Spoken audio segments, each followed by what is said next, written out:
at me, Damien. It's all for you.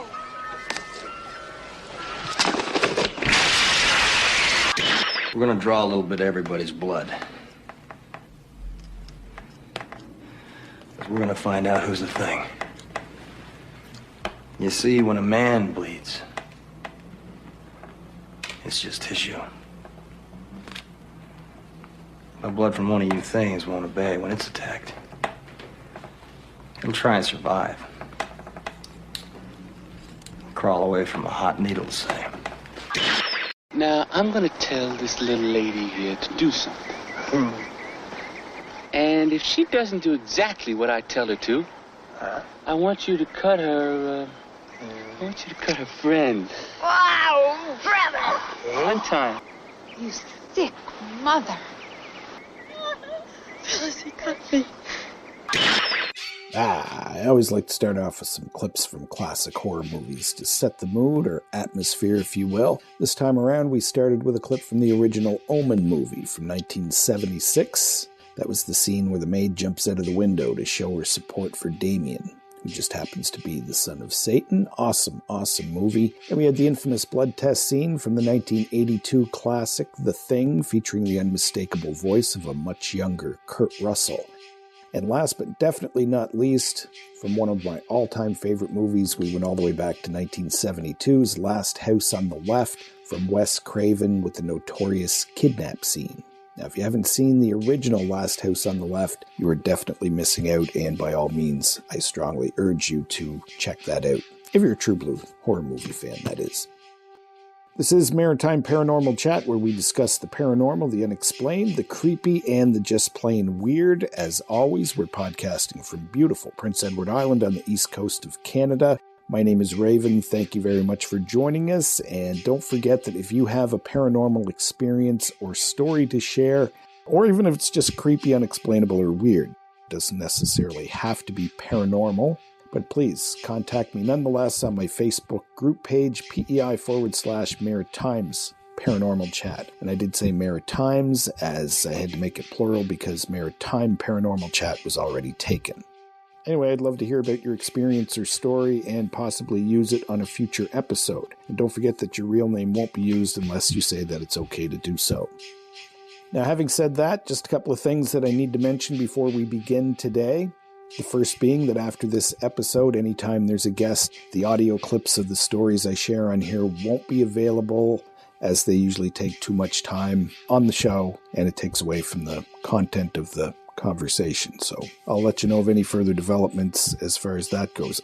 Also, the second thing was that last episode I mentioned doing movie reviews. I still want to do that, but that's actually going to be done on a separate podcast as well, totally dedicated to movie reviews. And I will be joined by our good friend Damien for that project. So again, I'll keep you updated on any developments in regards to that.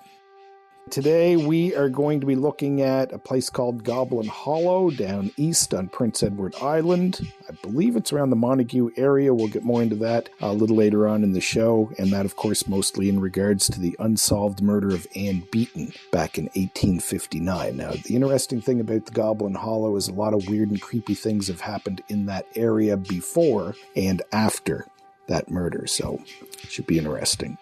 Also, we're going to look at the Stella Lansing case, who we briefly touched on last episode. This was the woman who could take a picture or video of pretty much anybody or any place and have really creepy images and or sounds come out on the finished product.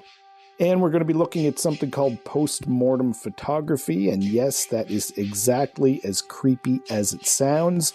Just imagine posing with, or at least taking pictures of, in your own home, your recently deceased loved ones, just to have that photographic memory of them. Very common, very popular practice back in the day, Victorian times, between the 1850s right up until the early 1900s. And we also have Damien back this week as we conclude episode 4, part 2 of Maritime Paranormal Chat. Don't forget to check out An Unknown Compelling Force, based on the best-selling book of the same name. This documentary delves into what has become known as Russia's greatest unsolved mystery, the Dyatlov Pass incident. In February of 1959, 9 young hikers went on a cross-country ski trip and died under mysterious and horrific circumstances.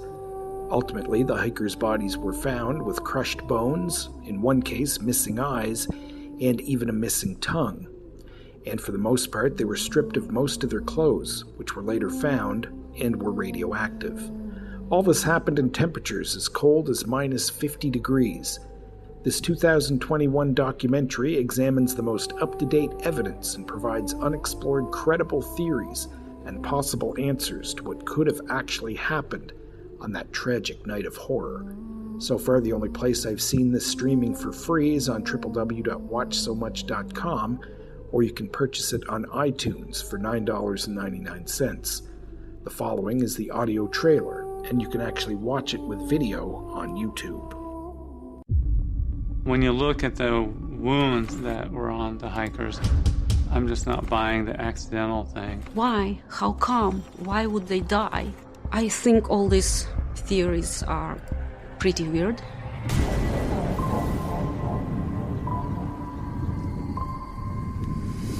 In 1959, 9 Russian students were found frozen to death in the Ural Mountains in an event now known as the Dyatlov Pass incident. Found a mile from their tent without their winter clothes or boots, each one suffering inexplicable injuries. Despite the clues and evidence of violence, the official cause of death was stated as hypothermia. This only fueled conspiracy theories from alien visitors to Russian yetis.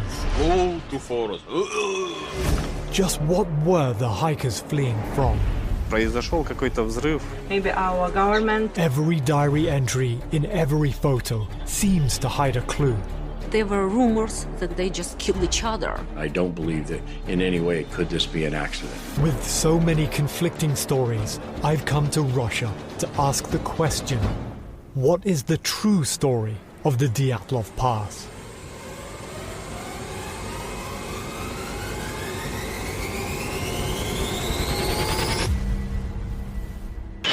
You're listening to Maritime Paranormal Chat, where we discuss the paranormal, the unexplained, the creepy, and the just plain weird. This is episode 4, part 2. Welcome back. If you just joined us, I'm joined again by my good friend who we're referring to as Damien today. Last time we spoke, we were discussing your psychic readings that you had with your psychic. She was in Nova Scotia, was it? Yes. And she predicted your lengthy illness, a bombing close to your work, a bank robbery close to your work. She also told you that you had a half-brother, your mom's boyfriend was cheating, all of which came to be true. And we also talked about tea leaf reading, something that we both experienced several years ago in Kensington, here on Prince Edward Island. We ended with me sharing my paranoia about actually going to a psychic or talking to a psychic. Now, has anything weird happened since last we spoke? Have you spoke to your psychic again, or do you have any immediate plans to do that? Yes, I did, as a matter of fact. My father died on March the 8th of this year, and about a month before, I had scheduled a psychic reading with her. And it turned out that the psychic reading happened on the same date as my father's funeral. Now, I wasn't there in PEI for the funeral. I had to watch it on iPad because of COVID and whatnot, but that was a very strange coincidence right there. Well, I'd say so, and my condolences for your loss. So I guess you could say that she strikes again, another hit for the psychic. Absolutely. So the second part of that question, do you have any immediate plans of getting in touch with her again anytime soon? Possibly, yeah. Somewhere down the road I will, definitely. I've gone to her, once or twice a year or so.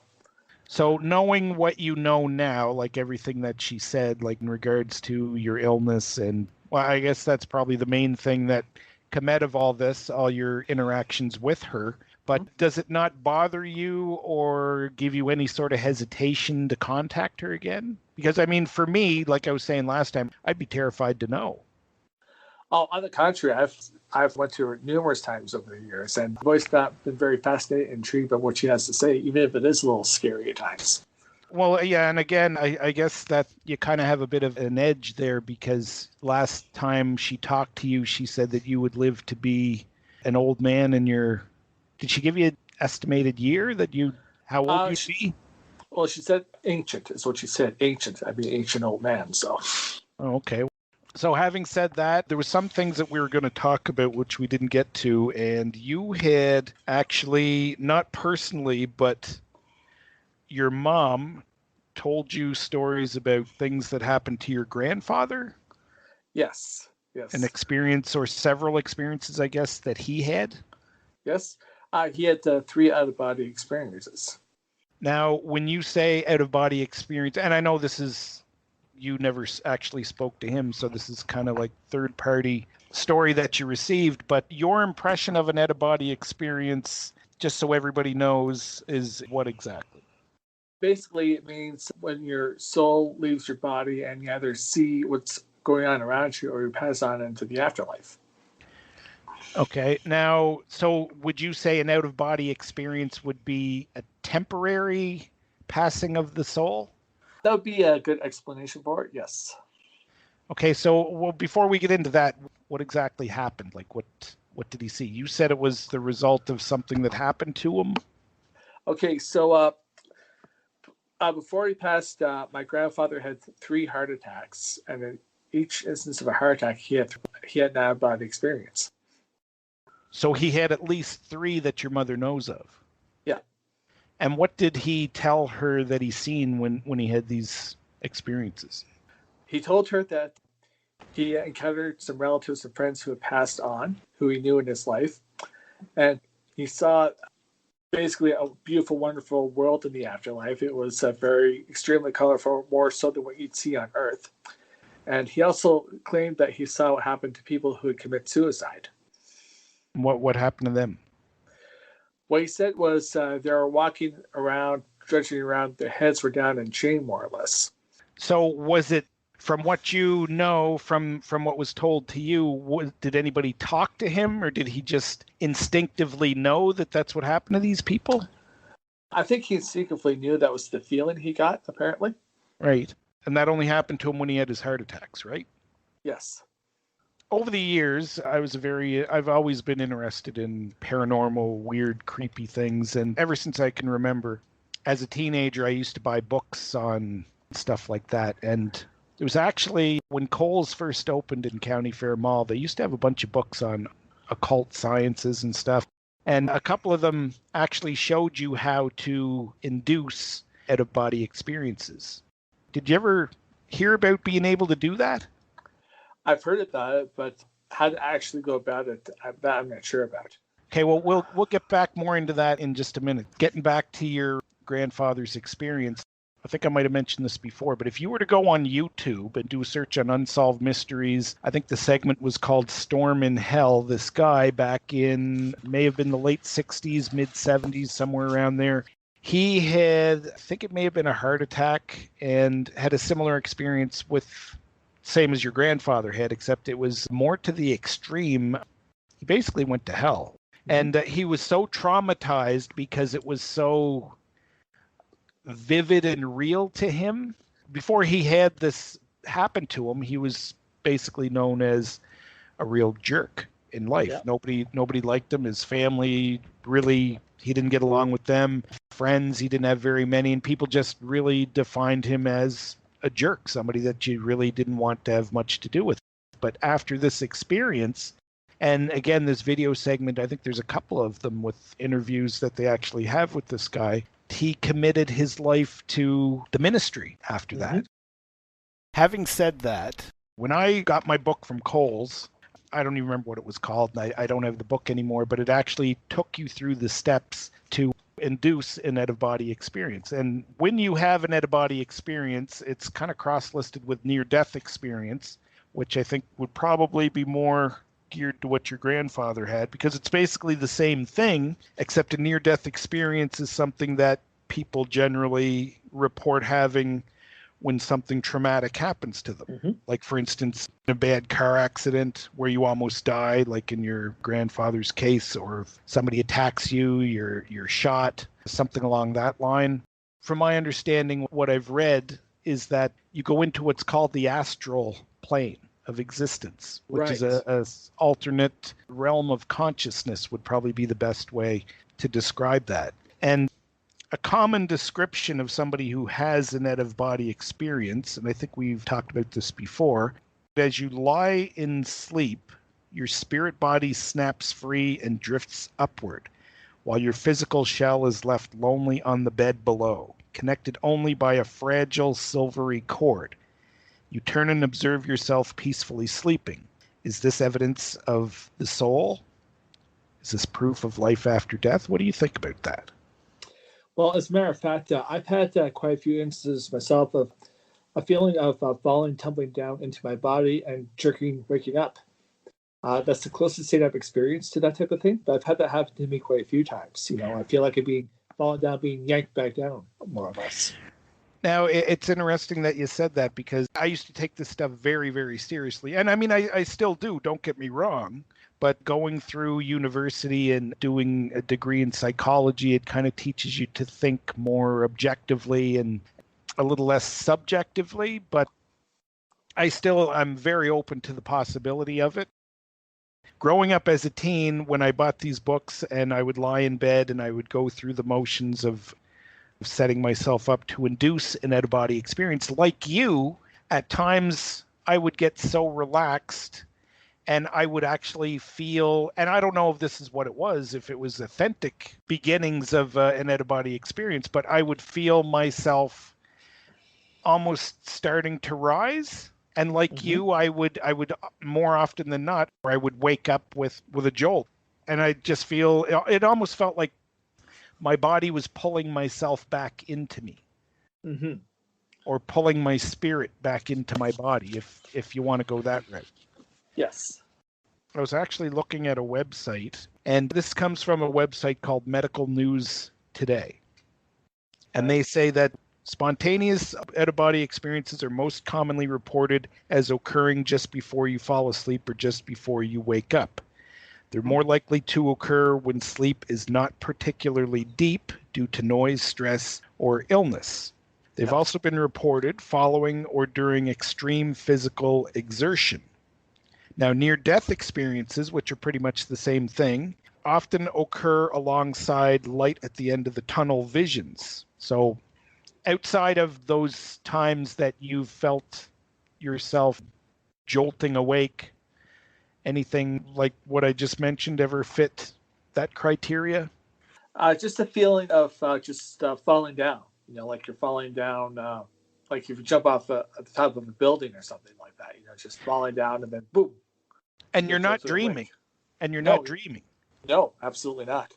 It really makes me wonder about stuff like that, because I've often wondered how close I ever got to achieving an out-of-body experience, going into the astral travel. You ever see that movie called Insidious?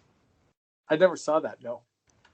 As a horror movie, it was okay, but as an example of astral travel, which is basically what they were trying to depict in the movie, because the husband apparently and the son were in and out of the two realms of consciousness, and the son got trapped and the father had to go back in and get him out. But the experience there was that it was all negative. But in reality, from what I've heard and read about, is that some people can induce, like we talked about, an out-of-body experience. And if you can do that, and it can be learned apparently, then you can pretty much go wherever you want, and travel is instantaneous.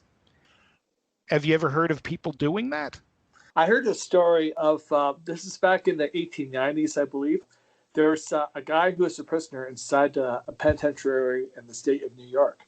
And apparently he was accused of hiding guns in the prison, or hiding them somewhere or smuggling them into the prison. So what the prison authorities did was they put him in a straitjacket and they locked him into solitary confinement, hoping that he'd break and tell them, about these guns, right? Right. And what he did was he induced an out-of-body experience, so he's able to leave the prison, go walking around New York City, go see gardens, go see the countryside and whatnot.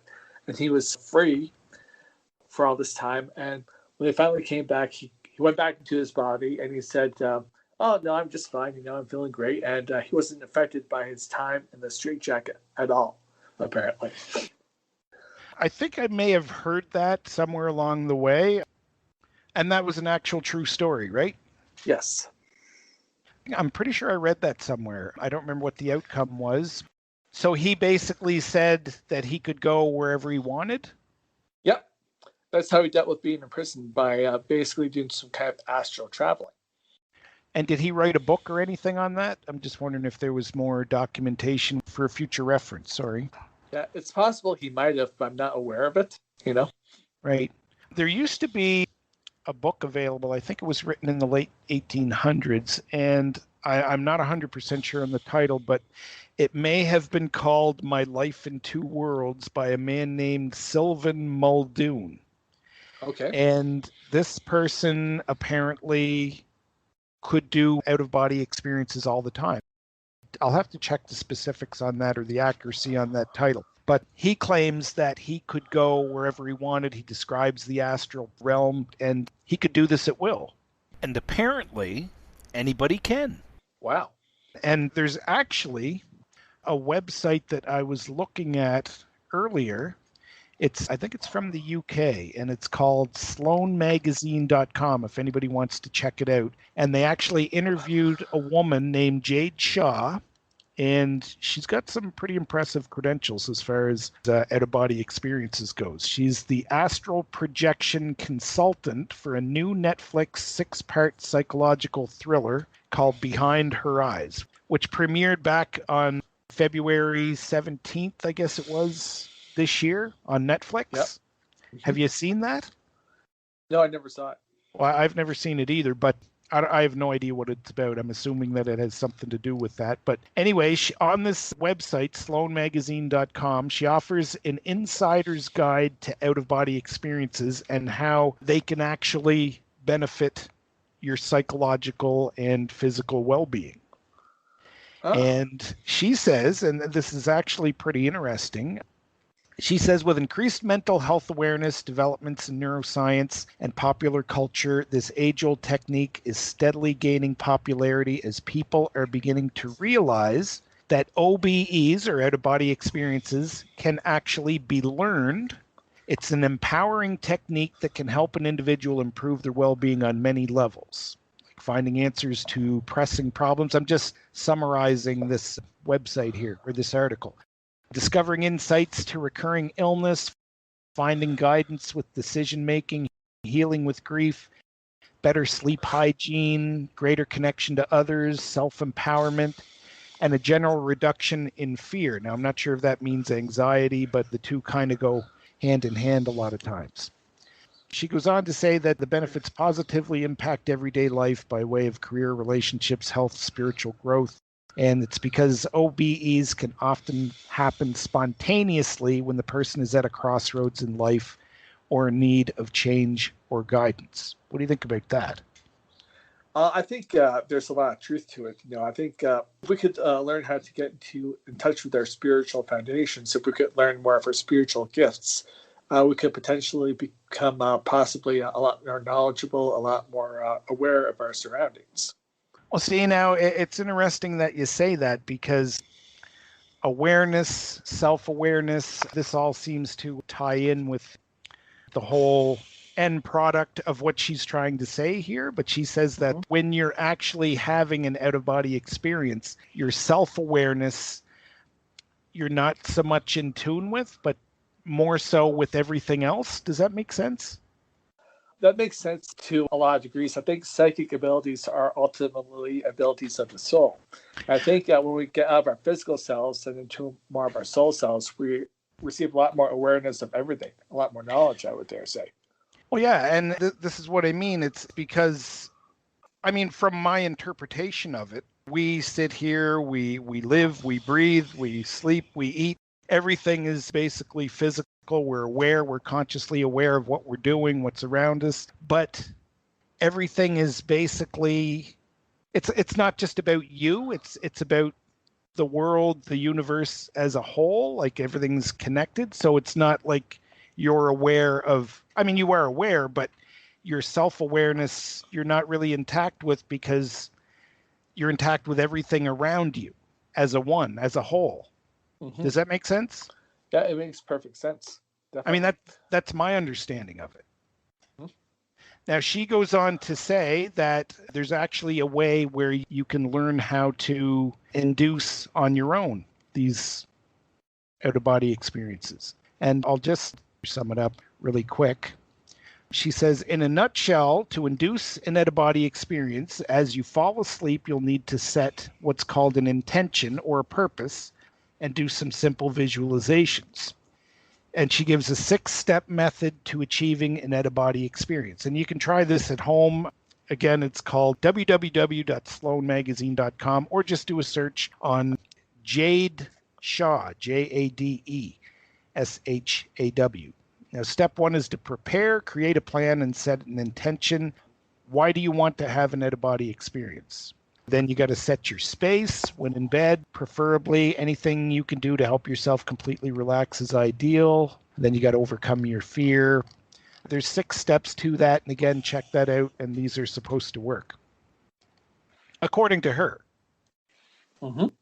And the reason why I chose this particular article is because she herself actually, before becoming an out-of-body experience teacher, speaker, and researcher, she was actually a choreographer who worked for the Royal Academy of Dance and Wells Theatre in England. That's totally irrelevant. But anyway, in 2014, she had a transformative out-of-body experience that she says changed her life. She left her company and 12-year career in the arts to teach workshops on the practice of personal and spiritual growth. And she delivers workshops worldwide, of course, pre-COVID. And she runs out-of-body workshops and courses all across the UK online. And she invites students to expand their minds and embrace their potential for the purpose of self-transformation. And if you want more information on her, she has her own website, www.jadeshaw.com. So would you say that you are a believer? Well, definitely. I think psychic experiences are very, very real. In fact, I myself, have had dreams of future events that have come into fruition. Really? Yes. When you say dreams and future events, what exactly happened? That are these big events in your life, or just little things that? Mostly little events, little things, but some big events that I've dreamed as well. Sometimes things happen to me, and I'm not sure if I dreamt it, Deja or vu. and I'm not sure if I dreamt it or did that really happen. Do you know what I mean? Yeah. And I think I mentioned sometime before that sometimes I see people that I think I should know. It's very, very, very rare that I forget a face of somebody that I've met or know that left any kind of impact on me at all. And sometimes I'll see people that I feel like I should know them, but I have no idea where I've met them before. And they're looking at me kind of puzzled too. And, you got that awkward moment where you don't know if you should say anything. I don't know. I think maybe it comes down to doppelgangers. Yes, as a matter of fact, I had an experience with a doppelganger myself a couple of years ago. You did? Yes. What happened? Well, I work at Home Depot in Calgary, and I was working at a cash till out in the garden center one day, and I saw a woman who was spitting an image of a lady who I went to high school with in PEI like 25 years ago. Right. And her name was... And I said to this person, "Hi, is your name?" And she's with her boyfriend, and she said, "No," like she's somebody else entirely. And she's, again, like the spitting image of this other person who I knew. And we discovered, she wasn't from PEI. She's some relatives who are from PEI, but she's never there herself, right? So I thought, okay, fine. And the very next day after I saw that doppelganger, I saw the actual person when she was walking up to the customer service desk, because as I was heading out to the outside cashier till, and it was the actual person who I thought this other girl was the day before. Wow. Yeah. And did you tell her what happened? No, I didn't tell her what happened. I didn't want to scare her or think I was a freaky stalker or something like that, right? Because it was sound weird to anybody. It's funny because, like, when you say that, there's different times where, I mean, I know this doesn't have anything to do with doppelgangers, but there's times where somebody that I knew, that I actually knew that I knew, and like maybe somebody I went to school with, something will make me think of them. Yeah. And then I'll see that person that I haven't seen. This is usually a person I hadn't seen for like maybe 10 or 15 years. And something will remind me of this person. It will make me think of this person. Then 2 days later, all of a sudden I'll run into them. Mm-hmm. And it's like, what the hell was that? Yeah. But my case is doppelganger. It looked almost exactly like the other person who I knew, right? So. Oh, I definitely think there's doppelgangers. Definitely. Yeah. I was at the old Save Easy one day with my mom. And I mean, couldn't have been any older than 8 or 9 at the time. And we're standing in the line. We're almost at the checkout. You know how they have, they still have today. Well, not so much today, but back then. Today they have candy and chocolate bars and pop all around the checkouts. Yeah. But they used to have a bunch of magazines. I think some places still do, like home cooking and good housekeeping, stuff like that. And I wish I could have bought this magazine because there was a recipe magazine on there. I don't know if it was Good Housekeeping or not, but I looked at it and the kid on this picture was the spitting image of myself. Wow. And I was trying to get her attention, but she was up paying at the time and we were in a rush. And I told her about it, and we went back the next day because, I mean, I was so adamant about this magazine because this kid looked just like me. Yeah. And anyway, so we actually went back the next day to find this magazine, but it was the end of the month, and they had just taken all the old magazines, like the companies come and take them after at a certain date of the month, they take the ones that they don't sell. Yep. And we went all over town looking for somebody that still had that magazine, and we couldn't find it again. Wow. And I don't consider that part of it weird, but just the part that this kid, you would swear, was me on that cover. It was for a maple syrup commercial or something, because it was pancakes that they were advertising, and it was either the pancakes or the maple syrup. But to this day, I remember that. Right. That's incredible. Yep. But yeah, I definitely believe in the whole doppelganger thing because even my dad used to tell me that when he was in the service that he went to, I don't know if it was Germany at one point or somewhere in Canada, but he was far away from home anyway. And he said this elderly man come up to him and asked him why he wasn't at work. Wow. And he said, "What do you mean?" And he called him by a different name, and he said, "Well, you're so-and-so, aren't you?" And he said, "No." And they talked, and this guy was adamant that he was one of his employees. Wow. And he didn't believe him until my dad actually had to show him his ID. And he said he was in the service, and this guy was just beside himself. My God, that's incredible. Yeah. And well, I mean, oh, sorry, go ahead. Couldn't he have told from his voice maybe, or? Well, I think that I do believe there's doppelgangers, but at the same time, like for instance, people say that me and my brother are twins, which we're not. There's 2 years apart. Yeah. And not so much now, but growing up, if you didn't know us very well, then I can understand somebody thinking that. But I find even the more that you get to know twins, the more time you spend around each one, you get to notice more of a difference between them. Right. But at first glance, I could look a lot like you, for instance, and people could swear that we were brothers. And I mean, there's people I know that aren't even related that could get away with that. But the more you're around them, the more you see the differences. Right. And I mean, that could explain the whole doppelganger thing, because I mean, the first glance, when you see somebody, if you're not really familiar with them, then, you could say, oh, well, you're so-and-so. Yeah. There's a guy I used to work with, and I used to confuse him with a woman that was a heavy smoker, because they both had the same, they were both smokers. They both had the same build. The reason why I say smokers is because that's where I'd always see them, in the smoking room. Yeah. And for the longest time, I thought it was the same person. Mm-hmm. Until I started working with each one of them in different departments of where I was working. And then I could tell the difference after that. But I can definitely see where that can happen. But at the same time, I really do believe that doppelgangers do exist. Yeah. Just look at the pictures that come up every once in a while on Facebook of the famous celebrities that have the doppelgangers from history. You ever see those? Yes, I saw one, a man from the 1920s, I thought, who was the spitting image of Eddie Murphy. And there's one Nicolas Cage, too. Yep. There's a whole bunch of them. For anybody who hasn't seen that yet, just do a search on celebrity lookalikes or celebrity doppelgangers, and you'll get a whole bunch of really cool hits on that. Yes, absolutely. Yeah. Anyway, we're going to take a quick break, but don't go away because coming up, got a lot of interesting stuff to cover yet. More from Damien, and we're also going to find out about post-mortem photography, and we're going to look at the unsolved murder of Anne Beaton that happened down around Montague Way back in 1859. Are you familiar with that at all?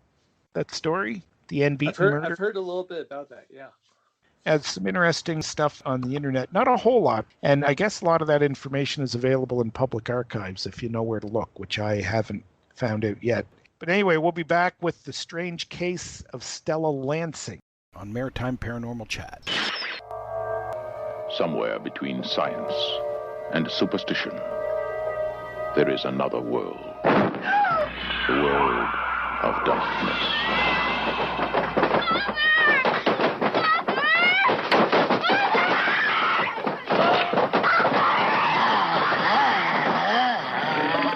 Nobody expected it.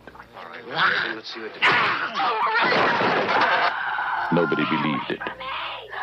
And nothing could stop it.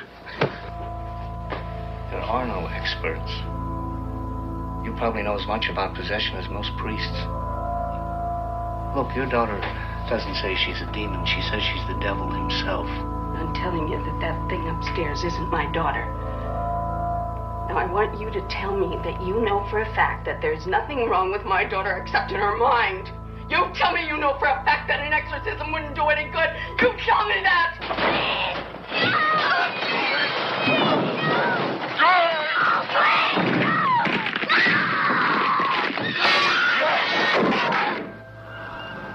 The one hope. The only hope. The Exorcist. Stella Lansing was a middle-aged housewife from Massachusetts who in 1961 began experiencing strange and otherworldly events that over time would lead her down a bizarre path of UFOs, strange humanoid creatures, men in black, and visions of other worlds, most of which she managed to capture on different types of film.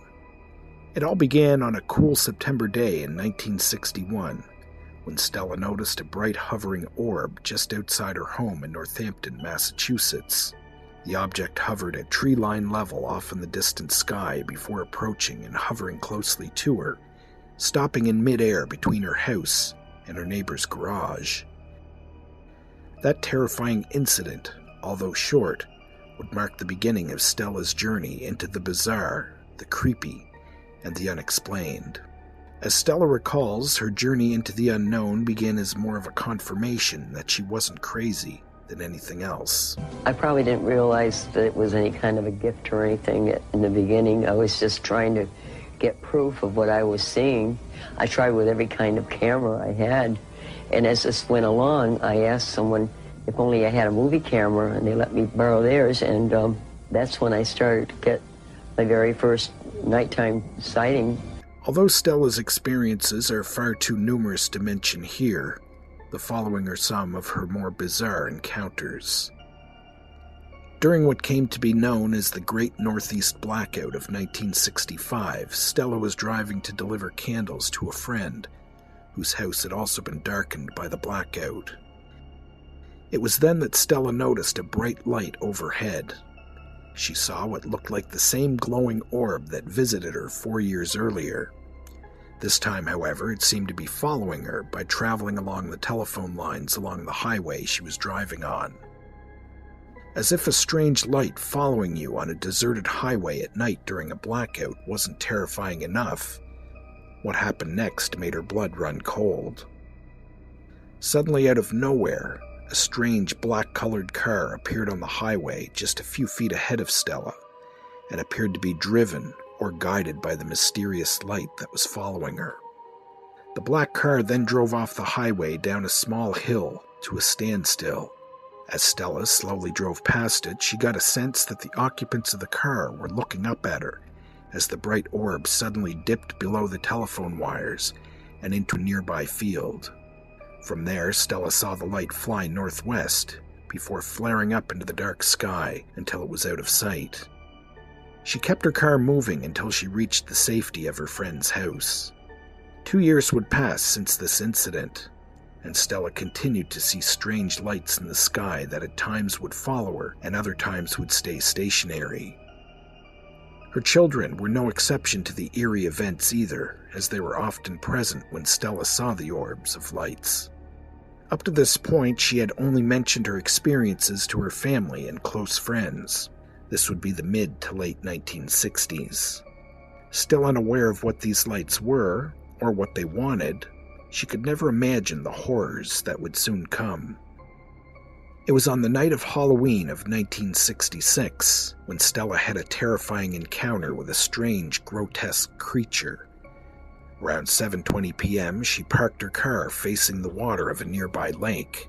Just as Stella was about to turn off the headlights, she saw what looked like a head bobbing up and down in the dark and frigid waters of the lake.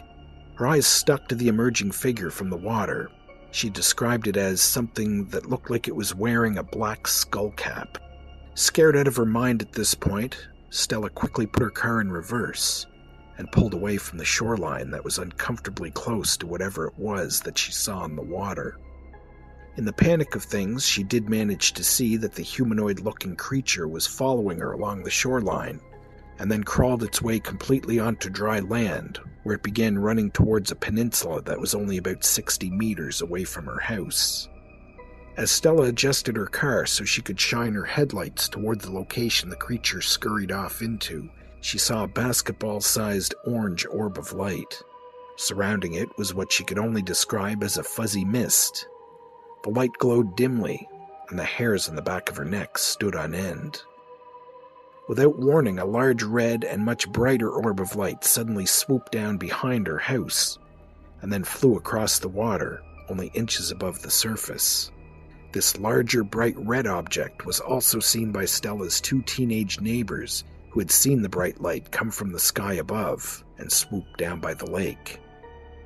By 1967, 6 years after her initial contact, it was obvious that Stella was feeling the psychological toll of these heavily traumatic experiences that seemed to surround her continuously. As the strange phenomena continued almost on a daily basis, it would take a dramatic twist once Stella would acquire a silent 8mm film camera. Stella had already been photographing the strange lights that were haunting her.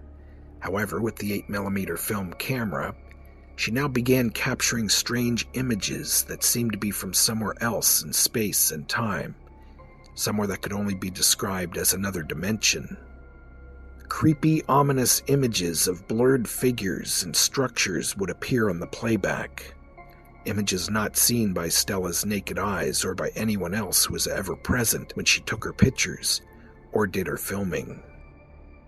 One particular creepy encounter happened on the night of February 18th, 1967, when once again Stella saw more strange lights while driving along Route 32, a lonely stretch of road that was close to her home. She stopped her car and got out to get a better look at the lights. She noticed that another car had pulled off to the side of the road, and that driver too had gotten out to get a better view of the mysterious light show. They were yellowish lights, silently moving from east to west, toward the old cemetery, Stella recalled. Stella then ran home to get her 8mm camera and headed back to the lights. As she neared the intersection, she noticed 2 lights like before. However, this time she saw 2 bigger red lights ascend from in behind the power lines above. They silently joined the other 2 yellow lights. One of the lights stopped and bounced like a rubber ball, she recalled. Stella remained out in the middle of the road catching glimpses of these strange lights. The bright lights would bounce, travel, and fly around her, giving Stella enough time to carefully observe and film them. At one point, she was joined by a friend of hers who was on her way home from a long shift at work. The 2 cars were parked next to each other as the women watched in stunning wonder. It was shortly thereafter the lights vanished. Then a bluish light appeared off in the distance and slowly approached Stella and her friend. She kept her camera pointed directly and steadily at the nearing object. To their relief, it stopped about 150 feet away from them before flying away. Just then a bright burst of white light blinded the two as another object also took off at incredible speeds up into the sky. All the while, Stella's camera kept filming. It took Stella some time and effort to find a projector to show her film. At first, she had taken her film of the objects to a laboratory in Springfield, Massachusetts for developing. It wouldn't be until April of 1968 that Stella finally purchased a Bell & Howell projector of her own, a new piece of technology that allowed her to slow down the footage she shot that fateful night to 2 frames per second. This would reveal unnerving images she never seen before. The bright object she filmed on that desolate road that night in 1967 contained a few creepy frames of the heads and torsos of strangers, people that weren't there when she took the pictures. Strange men in what Stella believed to be a craft or vehicle of some sort that she couldn't identify. "I never saw anybody there when I was filming it," she said. "I can't tell you what object they come out of or what they were in. The only thing I can think of is that they must have come from the soft white object that was hovering while I was filming." By 1970, Stella had been already taking photographs that contained strange lights or structures superimposed on them. A mysterious clock-like pattern also began to appear on her films and photographs. Strangely enough, the geometric patterns appeared on the film itself, overlapping the frames of the footage. Stranger still, when the pattern was enlarged, the lines on the pattern resembled what could only be described as spacecraft. However remarkable these images appeared at first glance, no official investigation was done on Stella's claims and impressive evidence. In fact, there'd been no real interest at all until one day in 1971, when Stella walked into a UFO conference and told her story to a man named Dr. Berthold Erich Schwartz, MD. When Dr. Schwartz first met Stella Lansing, he had already built a large following in the UFO community.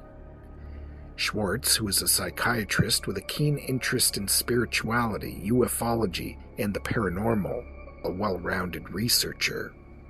Dr. Schwartz had just finished his lecture when a friend introduced him to Stella. As she poured her story and heart out to the men in the now emptied auditorium, the doctor's doubts began to grow.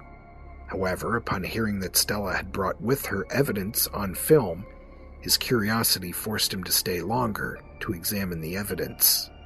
He recalls some of his first experiences with Stella. When I first met Stella, I became more and more curious, because here is a human being that gets these things, the kind of things you read about in the paper, but is seldom documented as one would prefer. As one went over the notes that she had laboriously collected through the years, she'd write on the film boxes, she'd write on scraps of paper, she'd collect clippings, and you put it all together, the story seems to hang together. And we have to ask the question, how do we explain it? Questions and questions and questions, but then it becomes fascinating, a real mystery of the first order. After their initial meeting, Dr. Schwartz examined Stella. He first performed physical, neurological, as well as EEG exams. Everything checked out fine. In fact, Stella passed her examinations with flying colors. However, when the psychiatric sessions began, Dr. Schwartz learned the extent of Stella's claims of the abnormal activity that continued to follow her.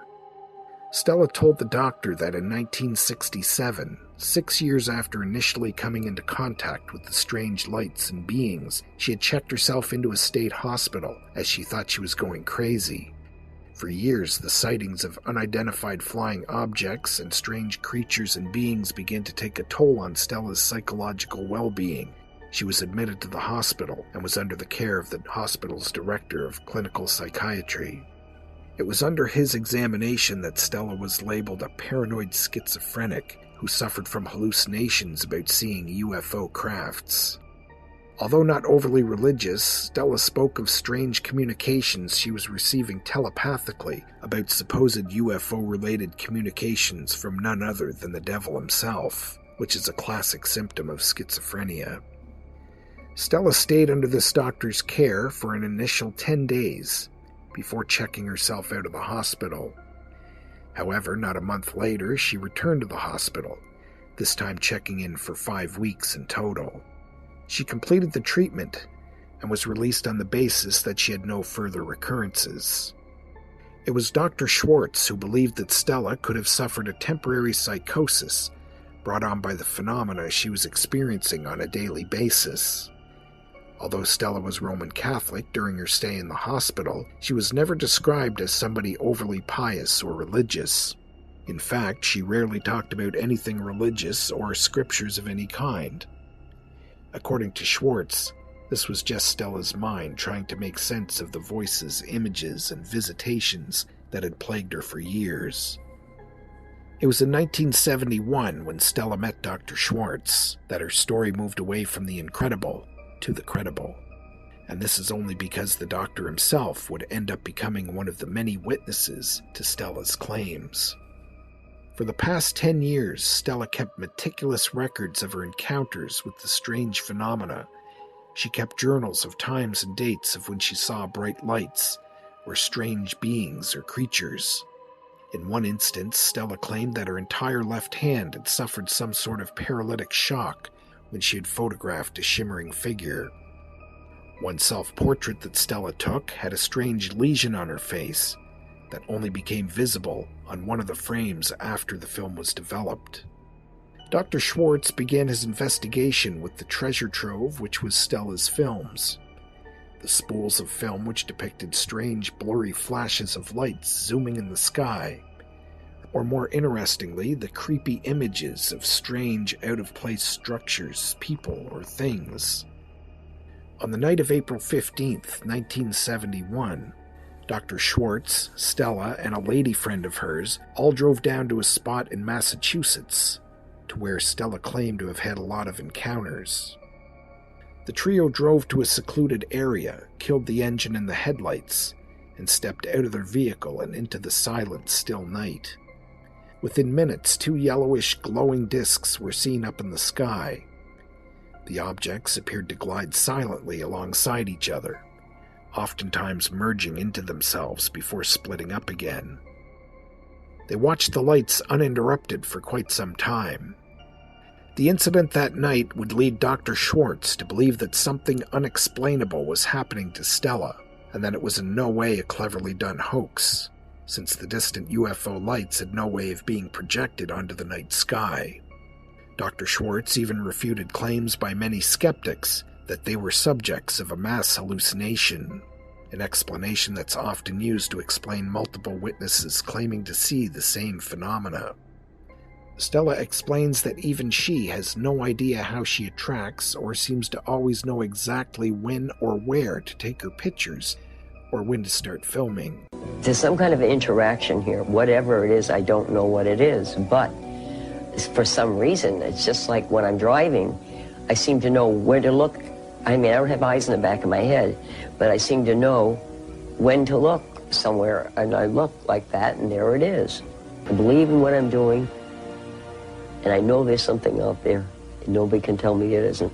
As the scientific community began hearing about Dr. Schwartz's research into Stella Lansing's phenomena, the interest in her abilities would grow.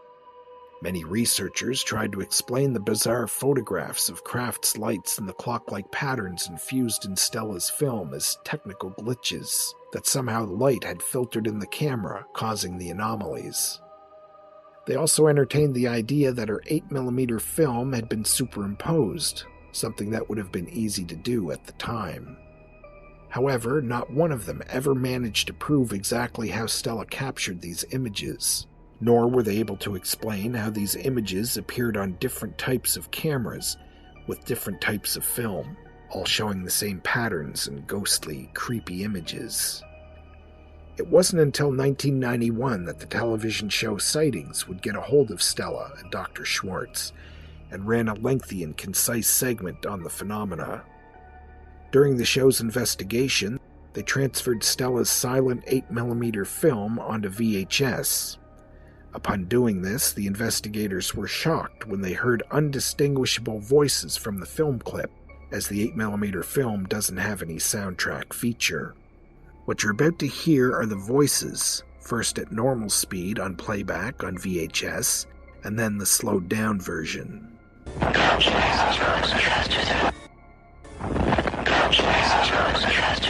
It was clear that the strange phenomena that had been following Stella for over 3 decades was partially captured on several different mediums. Stella continued to jot down dates and notes every time she had an unnerving experience, a curiosity turned obsession. Unfortunately, Stella Lansing passed away in 2012, never knowing the truth or origin behind her haunting phenomena. If you want to see some of these creepy images Stella captured in her pictures and videos over the years, you can actually see the whole segment the Sightings show did on her back in 1991. Just do a search on YouTube using the words Stella, Lansing, and Sightings. You're listening to Maritime Paranormal Chat. Welcome back. If you just joined us, I'm joined again by my good friend Damien today. Just wanted to make a correction. Last segment when we were talking about the out-of-body experiences, I mentioned a book by a guy named Sylvan Muldoon, right. My Life in Two Worlds. That book was actually written by a woman, Gladys Osborne Leonard, in 1931, who was also, back in the day, somewhat of an authority on out-of-body experiences. And Sylvan Muldoon actually wrote a book called Projection of the Astral Body. That was published in 1936. And the significance about that, and I just wanted to mention this in case anybody wanted to look into it further, was that this book actually formed the basis for the Church of Scientology. L. Ron Hubbard stole a lot of these theories and claimed them as his own. I think Hubbard was always a bit of a con man anyway, so that doesn't surprise me. I don't know enough about Scientology to really base an opinion, but I just wanted to make that correction before I forgot, because if anybody wanted to look into Sylvan Muldoon, who had several publications out in books, and they are still available if anybody wants to know. I think you can get them on Amazon. They're very reasonably priced. And the other book, My Life in Two Worlds, that's also still available. And to this day, there's been a lot of books written on that topic, and these are considered 2 of the best sources for anything you want to know about out-of-body experiences. So I just wanted to throw that out there before I forgot. Anyway, having said that, just before we came back, we covered the Stella Lansing case. Stella, of course, from Massachusetts. This happened back in the mid to late 1960s, right up until her death in, I think it was 2014, if I'm not mistaken. And you seen the sightings video that I sent you? What'd you think of that? It was absolutely freaky. Some of the pictures that were taken, like ghosts, aliens, everything was just unreal. I don't think they were fake either.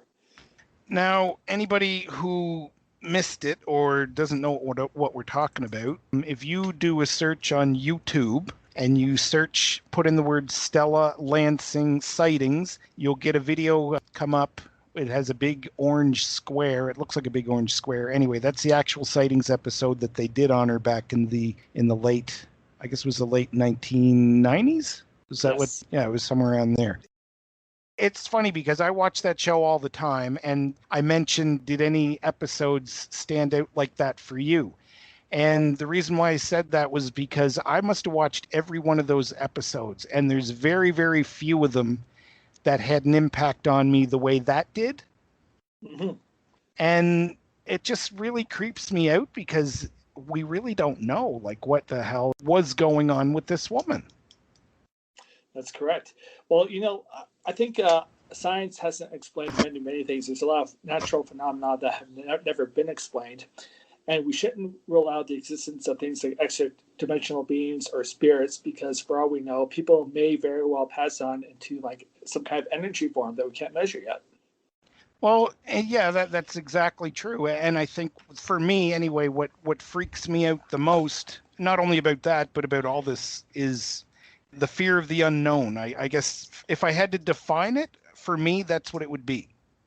Yes. Well, we fear what we don't understand. Like, for example, in Africa, for many years in Africa, there's legends about these creatures who are half man and half beast. And for many years, people thought it was just a local folktale until scientists, explorers went in. And the legends about these man beasts turned out to be chimpanzees and gorillas. Wasn't panda bears, weren't they thought to be... Yes, they were thought to be mythological too, and they're not. And that could very well be the case with alien spirits, extra-dimensional beings, or even the Loch Ness Monster. Oh, yeah, and, well, I mean, the Loch Ness, I'm kind of on the fence with that, because so much of that's been covered has been proven to be fake. I'm not saying that it's all BS, because we don't know. Right. And it's really sad because, I mean, when you start really getting into stuff like Bigfoot and UFOs and aliens, what annoys me is that, yes, it is very possible, but you've got about 90% of the stories and quote-unquote evidence that's coming out, and it's usually by crackpots that want their 10 minutes of fame, so to speak. Right. Or they're badly taking pictures and the like. Well, and that's another thing I don't understand. I mean, I've joined several Facebook groups on Bigfoot, and these people, and I'm not saying anything against them, not to be disrespectful or anything, but it seems like, I'm just going to throw it out there because, I mean, if you're a believer, I apologize if I'm offending you, anybody who's listening. But for the most part, my experience in these rooms is that most of these people seem like anybody could throw out a piece of evidence, a blurry picture, a footprint, anything, and it's almost like these people want to believe so bad that they throw common sense out the window. And when somebody like me, who, not disrespectfully stating things like the obvious, like it could be this, it could be that, or the other thing, I mean, heaven forbid you should oppose anybody in there and insult them with some common sense to say, you know, that looks like a chimpanzee or a gorilla in a zoo. Yes. And I've seen pictures like that. And one picture who claimed to be Bigfoot in the woods, you know, I could tell just by looking at it, it was a silverback gorilla. You know, the silver hair on the back of it was unmistakable. And not to mention the shape and size, you know.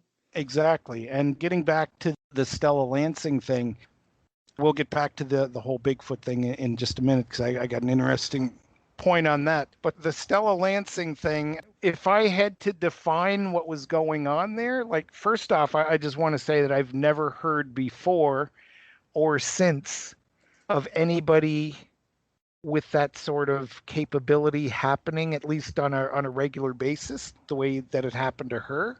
Mm-hmm. Correct. And I'm very, very amazed that there's not more online available as far as information goes. There's lots of stuff on YouTube, people saying their own little documentary type thing, but they're all saying the same thing. Mm-hmm. Because the sources are very limited what's out there. I mean, what I got for that voice clip on last break took me forever to find, but I mean, I found what I needed to put in there to make it clear, or as clear as I could possibly make it, to show what was actually happening with this woman. And people examined this, and to this day, nobody can explain what was happening to her. And I mean, if I had to make an educated guess to what was going on, was like the doctor said, somehow, I think that she broke some sort of barrier or had access to some sort of barrier to a parallel world. Or it's possible she might have been in a place where there's some kind of rupture happening. That's another possibility. Like some sort of interdimensional rupture happening in and of itself, you know. Well, yeah, exactly. But now the only thing that I would say about that was whatever it was that was going on, it wasn't stationary. Mm-hmm. True enough. Because this was happening to her everywhere she went. And people that were there with her, if she wasn't there, nobody would have seen anything. That's correct. And these things only happened when she was there. And what creeps me out, I think, the most, the voices that came out on the 8mm tape, when they transferred it over to VHS, that's what creeps me out. Mm-hmm. Because the video was originally recorded with no voice track. And how does How does that happen? Like, I mean, I get goosebumps just thinking about that. Mm-hmm. I don't know. I think with her, it's just the whole, is it ghosts? Is it interdimensional beings? Like, what is it? It's very difficult to say, but I think it's possible that ghosts, by definition, are interdimensional beings. They probably are souls. They probably exist on another dimensional plane, some called the 15th dimension. Now, that's an interesting concept, because I think I mentioned before that shadow people. Mm-hmm. I've never in my life, up to a couple of years ago, never heard of a shadow person, had no conception of what a shadow person was, until I saw the movie Shadow People with, I think it was Dallas Roberts actually starred in that. He was the record producer on the movie Walk the Line. Anyway, and when I saw that, it actually reminded me of an incident, which I'll share at a later episode. I think I told you about it, what happened. I was actually at somebody's house, and I had an experience, I guess is probably the best way to say it, because I don't know to this day what it was, but until I saw this movie, The Shadow People, I just kind of brushed it off as my mind playing tricks on me. Mm-hmm. And when I saw this movie, my hair stood on the back of my neck, and it just gave me chills, because I immediately thought of this experience. And I'll get more into that in another time. So having said that, going back to Stella Lansing, how do you feel about the idea of like a portal opening up or following her around, if that's possible? I think it's possible that for some reason she has some sort of signature out there that attracts this type of thing. Why it exists, I couldn't possibly know for sure, but just like certain scents attract animals, it's probably the same concept. See, now, the reason why I said portals was because if portals are real, which a lot of people, and I mean scientists, researchers, whatever you want to call them, a lot of authorities on the subject believe that portals do exist. And I mean, if they do, that would explain so many things. And the reason why I say that is, you take the Stella Lansing case, that would explain pretty much everything that she went through almost on a daily basis. It would also explain Skinwalker Ranch in Utah, what's happening there, what's been very well documented. Anybody not familiar with that, I urge you to watch Hunt for the Skinwalker. It's a 2-hour documentary on that, and that is extremely creepy, because the basic message there is there's so much going on, and we don't have a clue what it is. And that in and of itself is creepy as hell, as far as I'm concerned. Like, when government officials and any authority on anything to do with paranormal has no idea in the least what they're dealing with there, then that's a very unsettling feeling. And they openly admit that in the documentary. Nobody has a clue what they're dealing with there. And the reason being is because their scientific knowledge, relatively speaking, is still quite limited. There's many, many things about the universe, about dimensions, about time and space that we don't understand yet. Exactly. And going back to the portals and whatnot, I mean, again, I think that would explain everything. Like I said, ghosts, the Stella Lansing thing. It could explain UFOs, Bigfoot. I think that would be the best logical explanation there, because, I mean, you never find a dead one.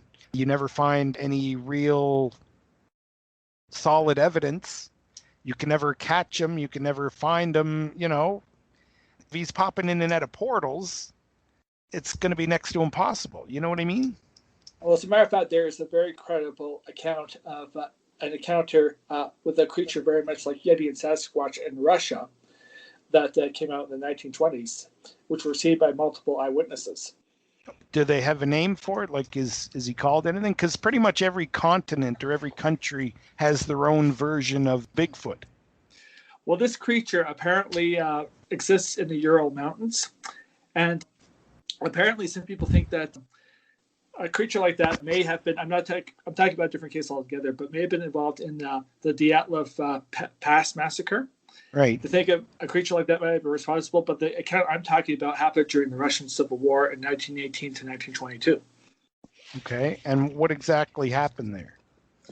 Okay, so what happened was in Russia at that time, there was a civil war between the communist Reds, the Bolsheviks, and the anti-communists White. So it was the Reds versus the Whites. And what was happening was some people from the White Army were running away from the Bolsheviks, and they were chasing after them. And they went looking for the white soldiers in the Ural Mountains. So now, just to make a quick point, I just want to make sure that we're on the same page. Now, when you say the Ural Mountains, that is the exact same area where the Dyatlov incident happened, right? Yes, correct. Okay, all right, continue. Right. So while these Bolshevik soldiers were chasing these white soldiers, their enemy, through the mountains, they came across a cave and they thought, okay, there might be some white soldiers hiding in there. So some soldiers went in to check it out, and inside came running out was this creature that was very much like a Yeti or Sasquatch. And it came running out, the soldiers came running out, and this creature came running out of the cave, and all these Russian soldiers shot this creature to death and killed it. Wow. Yep. And whatever became of the carcass or the body? Well, they're too far away from any village or settlement to carry it all the way back, and they still had to chase after these white Russian soldiers.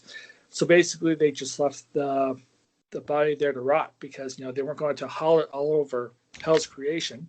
Right. And but they recorded the incident with their commanders, with the officers in the Russian army, and it's a well recorded incident.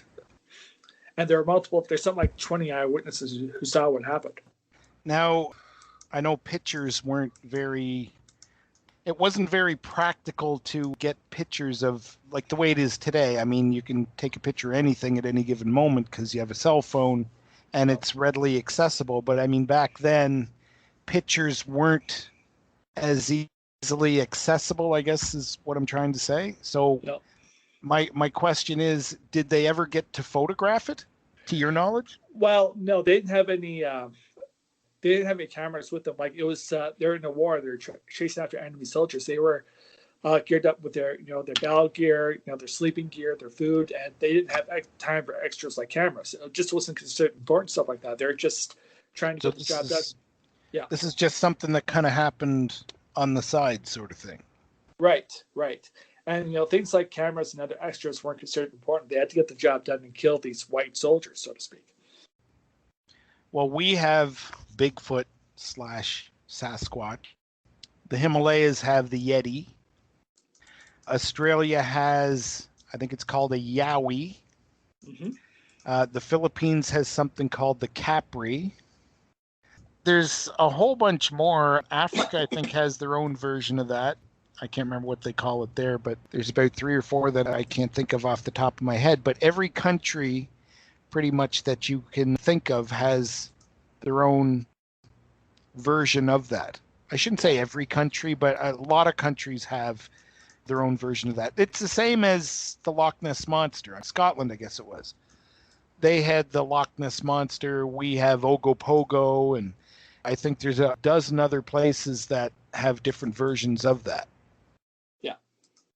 And just depends on where you go as far as what the characteristics of it are, what it looks like.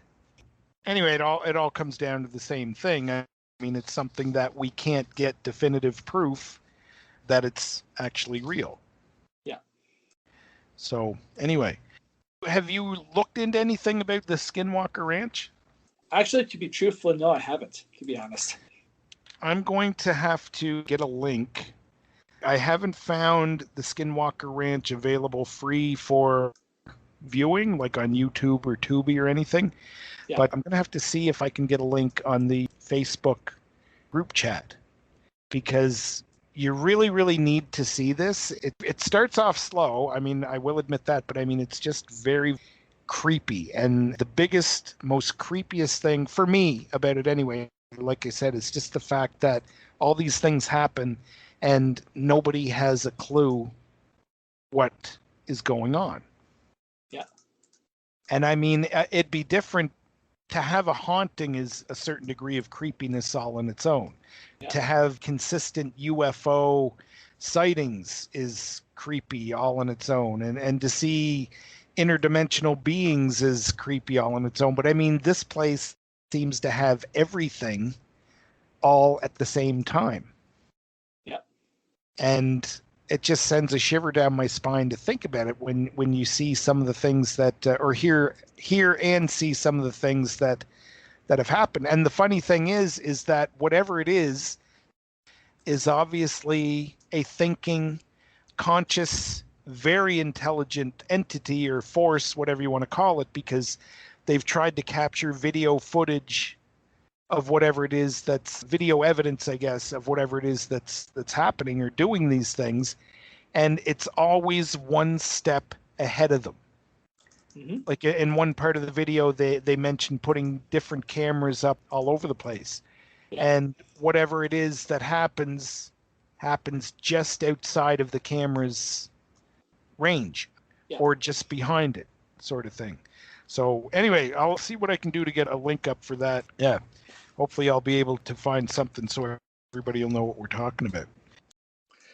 And about the Sasquatch thing here, there is valid scientific evidence to think that such a creature really exists. It's not necessarily supernatural or superdimensional, because there's scientific existence that creatures like that have existed in the distant past in Asia. Oh, the Gigantopithecus. Yes. Yeah. Oh, I totally agree. And I mean, if it is a real, tangible being and not some sort of spirit / interdimensional creature that doesn't have any material substance, which he obviously does because he makes footprints, if that's what people are actually seeing, that they're made by him, then that's the only logical thing that suggests to me anyway of what it could be. And Native American tribes in the Pacific Northwest, have always talked about Sasquatch as if it's a very real living creature like the eagle or the bear or the wolf. And apparently there's ancient carvings of a creature with an ape face that are like hundreds or thousands of years old that were made in that area. And there are no apes at all in North America, no primates of any kind. They're in South America, but not in North America. So how did these native Indians knew what an ape looked like if there were none there? Well, this is it. I mean, it had to be based on something, right? Correct. And to why they're always in marginal areas like mountains and swamps and so on, mostly in mountains. The reason for that might be because maybe early on in prehistory, maybe they faced too much competition from humans and they're driven to these areas to get away from humans, so to speak. It's possible that the two may have clashed with one another. That could very well be. Correct. Yeah. But anyway, right now we're going to take another break and we will be back. And think about this. Somebody in your family dies, passes away, whatever you want to call it. And what would be more creepy than dressing them up? First off, keeping the body in your house, dressing them up in their Sunday best, and taking pictures of them, or taking pictures of you and your family posing with them. It's post-mortem photography, up next on Maritime Paranormal Chat. Don't forget to check out director James Fox's explosive new documentary called The Phenomenon. It's being hailed as the most credible examination